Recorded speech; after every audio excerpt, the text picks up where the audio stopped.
Okay, and here we are on the Pickleball podcast, and I am very happy to have Skip Sorich here. I like your hat, Skip. Thank you. I do too.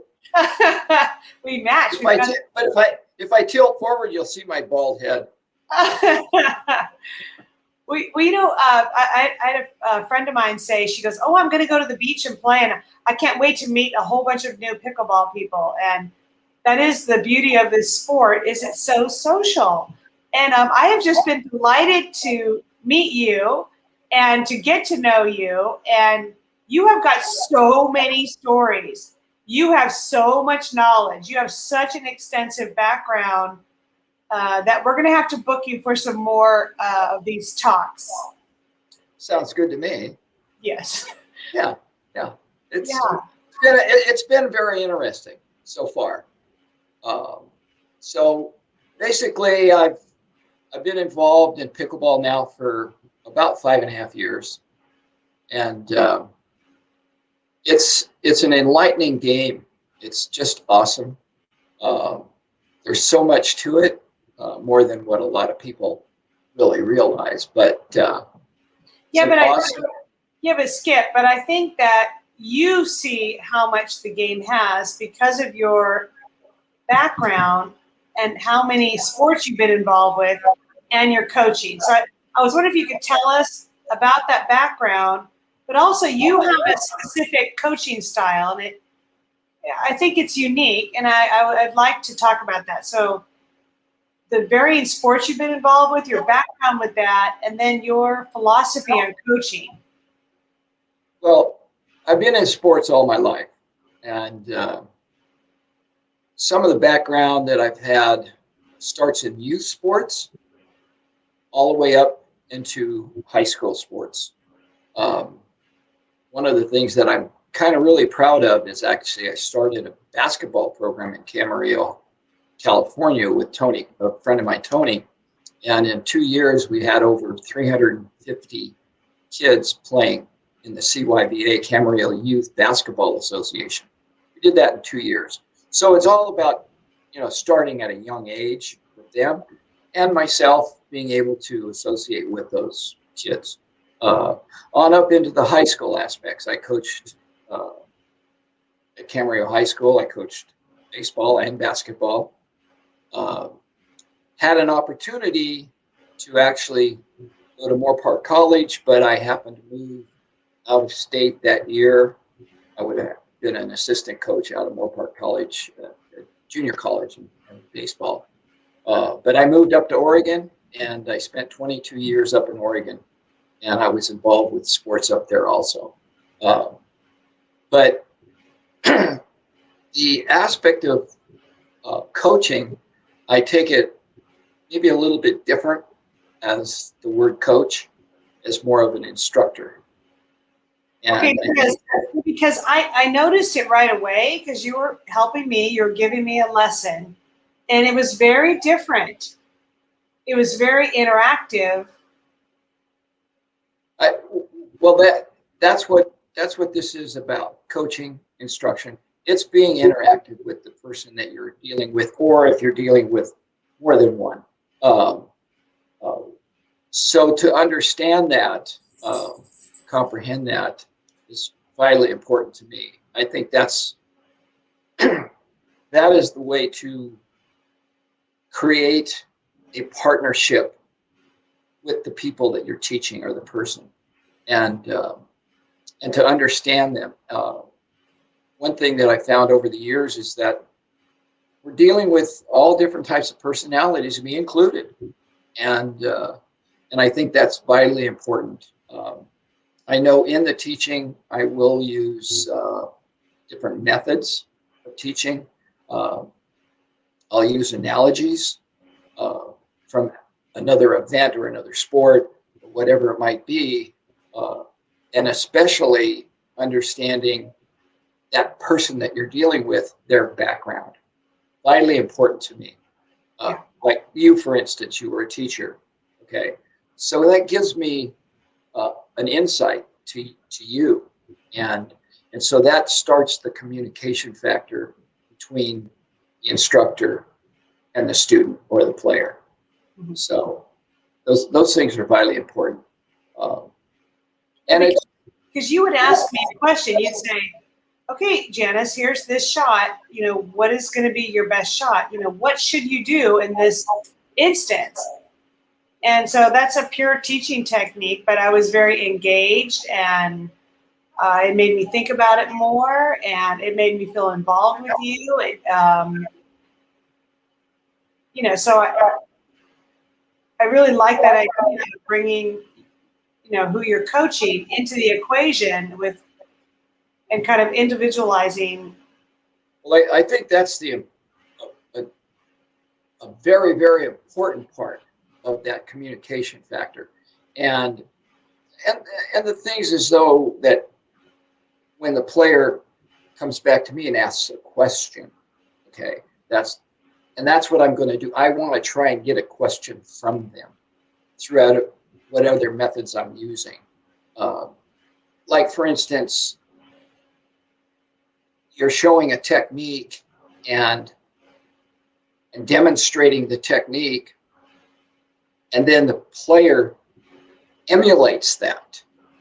And then when you get the feel, that's what I want to hear back from a player, is that I felt that. That's what you want to retain. And that's the important thing, is the retention that you take from your instructions or your coach, and then apply them to yourself. So those kinds of things are very important. As for me, as instruction, I will give you this. I believe one of the greatest coaches instructor of all time is at UCLA. That was John Wood. His methods were phenomenal, and you can read of players that he coached, Mhm. and their description of what happened there, and it's awesome. And it's we can learn from anybody, anytime. Keep your mind open, and it's like what Wooden did. He inspired me, so he taught me. So what I'm trying to do is do the same thing. I have my methods, and I hope that this gets through to everybody, as many as I can. What you said to me was, you and I were just hitting ground strokes, and you said, okay, because we've been working on some techniques and things, and you said, all right, what were you employing? What was going well? What I don't know. Just asking me to reflect on it. So I'm internalizing your lesson, and the concepts was really wonderful. Yeah, there's another thing that, and I haven't discussed this with you yet within our time period of drilling and things, but Yeah. It's the aspect, and this goes in any other sport or any other event, is the cause and effect. So if you hit a shot and it goes too high, well, there's a cause and then the effect. Mm-hmm. And so understanding, like somebody says, I hit the ball too high. Well, okay, you got to ask your question, why? And so what was the cause? And so the cause happens first. The effect happens afterwards. And that was the high ball. So when they start to understand those kinds of things, I think you have a better chance of working on developing not to hit the ball high. And how do I do that? Yeah. And so that's why I think the drilling aspect comes into effect. And when you really break that down, yes, it's physical, but it's more mental to understand it. So the mental aspect in any game, whether it's pickleball, or tennis, baseball, any of it is to understand the mental part of it. And the mental part, I believe, probably constitutes at least 75% in a game. Yeah. So it's all integrated. Yeah, because I think there was that tennis pro recently who backed out because they asked her to give an interview, and her anxiety interfered with that, and so she just backed out. So your mental state, and then how does that affect your game? And really, it's everything. Everything's going to generate from your perception of what you're doing, how you're doing it, what you have to accomplish, and so you have to, control that. And Well, think I think the mental preparation prior to going into a game, like what she did, she felt that she wasn't mentally ready. And so she did what she had to do, which was probably the best thing for her at that time. So there's the aspect of going into any game and approaching it and preparing mentally. yeah. First. And we're all human beings, and we have a lot of different things going on in our life at all at one time. But when it comes to stepping onto the pickleball court, we'll talk about pickleball, that's what you have to think about. You think about pickleball. For instance, I did this at Cameron High School. Baseball. I told my players, you enter a game, if we're at bat or out in the outfield, infield, on defense, but if you're in the dugout, every moment of that game, you should be thinking about that game. Nothing else. Don't think about the dance next Friday night, okay? Because if you do that, you're not giving yourself 100% for that event. Yeah. And I think that's really important to give yourself 100%, especially when you're going into tournaments. When it comes into rec play, there's the social aspect, the fun, which is awesome in this game. I think it's probably, for me, it's probably the best game I've ever been able to get involved with and have all of this social aspect, the friends you meet, the travel experiences you can have. I mean, it's just awesome. And I find that generally everybody enjoys this game. And that's what makes it so phenomenal, that it can be that way. One day you're going to go out on the court and you can't make a mistake. And the next day you come out and you're going, geez, what happened? Well, you got to forget about those kinds of things and just enjoy. Yeah. I think that's probably part of why it's so addicting. It's like gambling. People become addicted to slot machines because the payout always varies. You never know what's going to happen.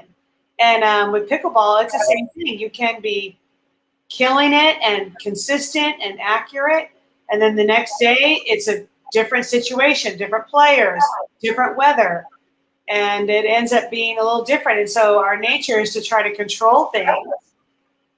And so you get success, but then you have lack of success. And you're just like, okay, I got to keep going. And then you want to spend more time doing it. So I know. I just compared it to a slot machine. So, yeah. And we all can enjoy this. That's the best part about it. It's just can be totally enjoyable.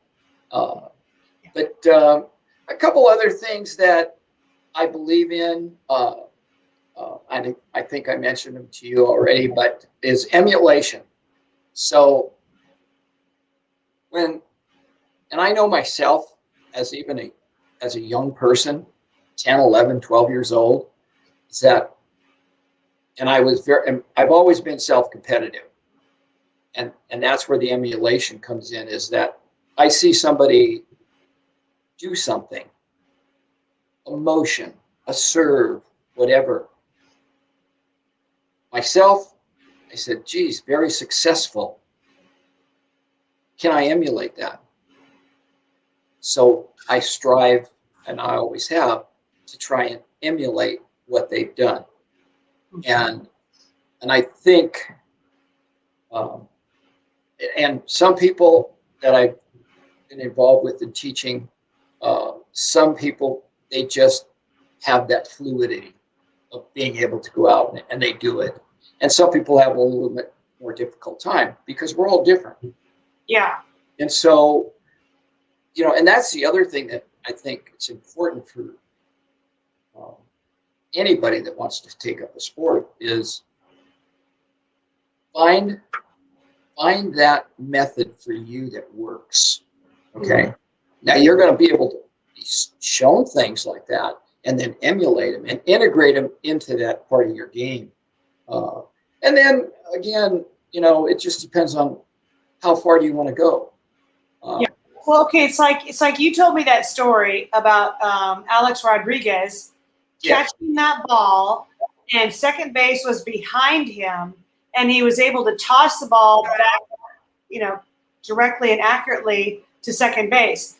And did you say, if I understand correctly, that you thought about that shot? You were going for a ball, and you did it. Yes.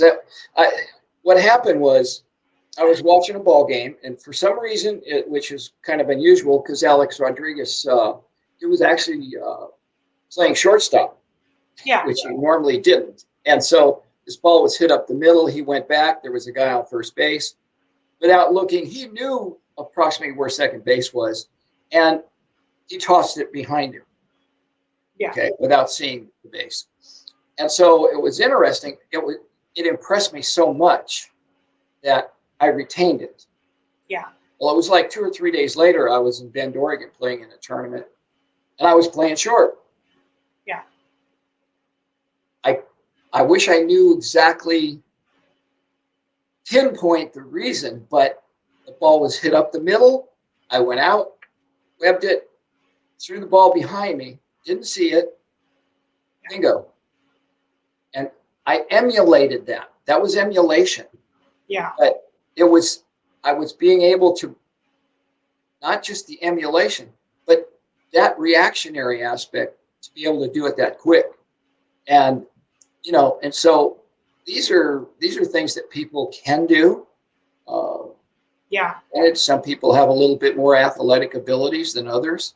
But if you never try it. Yeah, and I think with you, if you're coaching your students and saying, if you're sitting in the dugout, you're thinking baseball, and that's going to be your whole focus. So if you, as a student of the game of baseball, have got the physical conditioning and you've got the intellectual capacity to understand the game and understand the dynamics, then you are right to see Alex Rodriguez do that and then to be able to emulate it.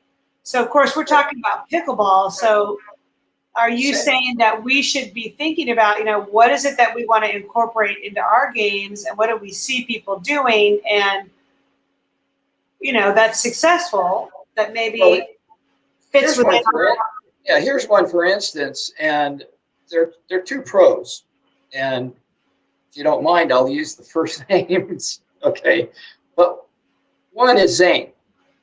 And Zane came up with a top spin off the paddle for his serve. He spins it off the paddle, off his fingers, and puts a top spin on it. And then he commences to hit the serve, which adds more top spin. Well, you know what's interesting? Ben did it the other day. But Zane introduced it to pickleball that I'm aware of. And then he did it the other day, and I believe it was at the Atlanta Open. Yeah. And so I'm sure Ben just didn't start it that day. He picked it up, and so he said, well, let me try it. And, of course, with his talents, he was able to, do it fairly quick, and he used it. Which, like someone like me, I would never even think about that because that's just really way too far out of my wheelhouse. I've got to look for some other things. I mean, maybe someday, but just not at this point. Right. Well, again, if you look at their talents and and their ages and their athletic abilities are just phenomenal. But the point of it is Ben saw somebody else do it. Yeah. And I'm sure it's kind of a self-challenging thing. to say, well, let me see if I can do it. I doubt if he did it the very first time, but then again, as you practice or drill something, and the more you do it, the better you're going to get, and you're going to reach a peak in that too. Yeah. So hey, we have just a half hour for this. I've got a doctor appointment this morning. Yep.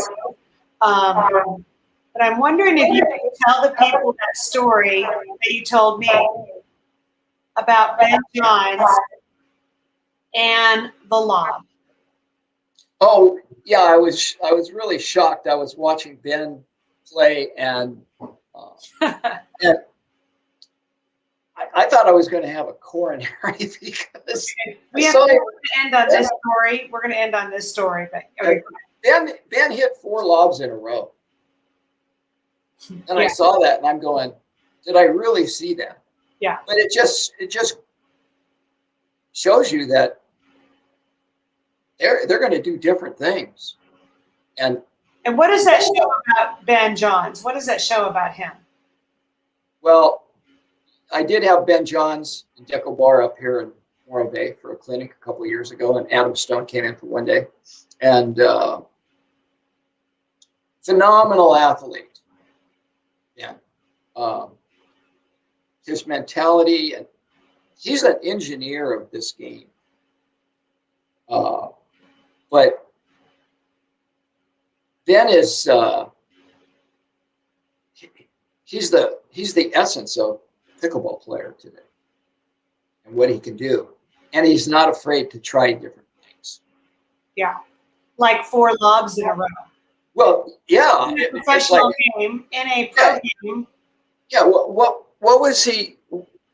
I would love to be able to talk to, and I will talk to Ben when I see him at the Nationals or wherever, because I've known him for a while. And I'm going to ask him, because what was his thought about why to do something like that?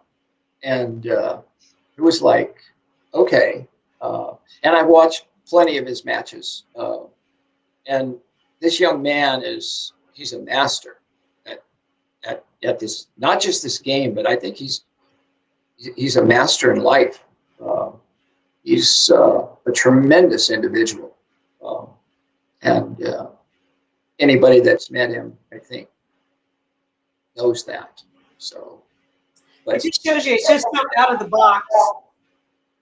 What's that? Would do that. It's really out of the box, because I'm sure his opponent was thinking the same thing. And if you get your opponent a little bit on edge because you've done this particular shot 4 in a row, then you've been successful, which, it's amazing that you even try it. Yeah, and the thing about it is anybody that does anything like that, they're just, I think they're sending a message that I'm capable of doing anything, anytime. Yeah. So they better be ready. They better be ready. Okay? Oh. And that, that filters down to all of us. I think that, there, how many times that we've hit a shot and you swear up and down you've passed the person, or the point's over, and the next thing you know is ball's coming back. Yeah. And if you're not prepared for that, then you're going to get caught off guard. Yeah. So one of the things that, and I think I might have mentioned it to you already or not, but what, the point's not over until the point's over. Yeah. Oh God. Yes. Yeah. Yes. And always so, assume it's coming back, no matter where it is, no matter how off balance they look. They don't start celebrating. Right. So there's, it's all situational, and just be prepared. Be in that ready stance all the time, and be ready for any ball to be hit to you. Yeah. So. Yeah. Anyway. You just really are such a deep thinker, and you just have so much experience and knowledge, and with the people you've met and what you've accomplished. It's just always really a pleasure conversing. And Well, you know, I will tell you this. When it comes to pickleball, I'm a sponge. I want to learn everything and meet people, understand people, learn from other people, and just make this game constantly grow. You know, last year was a little tough with the COVID thing. We're out of this now, and I think and we're seeing a lot of different things now, different tours, DPA, APP, you know, tournaments and new facilities coming in, and so you know, we're still in. I consider it kind of the second stage of birthing of pickleball. I mean, yeah, you know, I mean, it started in 1965. yeah, Look at what's happened here, and now it's just going to bust wide open. it's And, just, yeah, and being a part of it, you know, being part of it for me, Yeah. it's just pure fun. yeah. Pure fun, you know. Well, you know what? And it's like I see you out there, and you're always helping everybody. You're coaching people, and like you just don't want to leave the court. And someone comes along, and you can see what they're doing, or they've got a question, and you just are so delighted to engage and to be a part of it. And I see you that way on Facebook as well.